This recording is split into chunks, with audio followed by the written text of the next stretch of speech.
Good day, I'm from MCM and I'd like to give you an instructional video on how to operate the stump grinder for the CL40 compact loader. Please keep in mind it's not a comprehensive video or tutorial. It is, however, there for basic instructions on how to operate, how to use, what to do, what not to do. So it's a good idea to keep researching how to operate this type of attachment efficiently and the different safety precautions that need to be followed. To begin, we've got the CL40 behind me, the stump grinder attachment right there. Okay, quick summary about this stump grinder attachment. It is powered by a hydraulic pump. So it has its own drive pump, which is then in turn powered by the CL40 hydraulic system. That drive pump drives the revolutions of your stump grinder blade. The blade itself has two tungsten steel tips on either side, and the blades or the tips are interchangeable. When storing the attachment, it does require an elevated position towards the rear. This is because the hydraulic pump is situated there with its protective bracket surrounding it, and your pipes are coming from this side, so it is important to keep that elevation there when storing.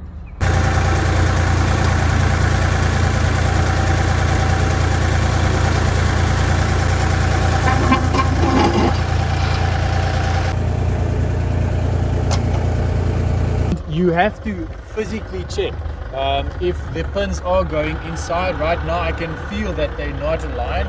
There must be an active involvement of the operator until he's 100% sure that these pins are inside. So it's a matter of lifting up the attachment, checking physically to see if they're inside. If they're not, correcting the misalignments of the attachment until they are hooked 100%.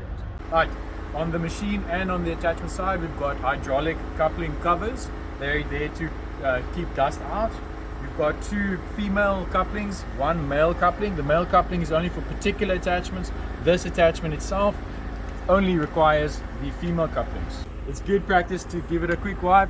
These are flat face couplings, so they usually don't give problems. Okay, so the couplings aren't interchangeable. One must be on the particular other, otherwise it will not spin the right direction. So what we've done is just mark them out with cable ties.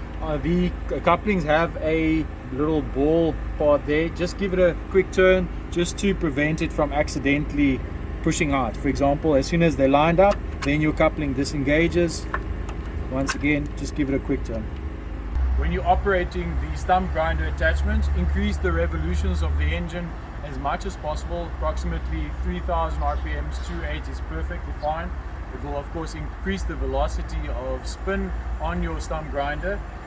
What we find is a good practice is lowering the stump grinder to sufficient height on the stump itself, and then bringing the grinder towards oneself, lowering slightly more and taking it away further, or alternatively choosing one direction only. So bringing that stump grinder towards you, putting down slowly, and then as soon as it's at the sufficient height, pushing away from you as slow as possible while it grinds, lifting up again, taking it back, lowering to the right height, and doing that repeatedly.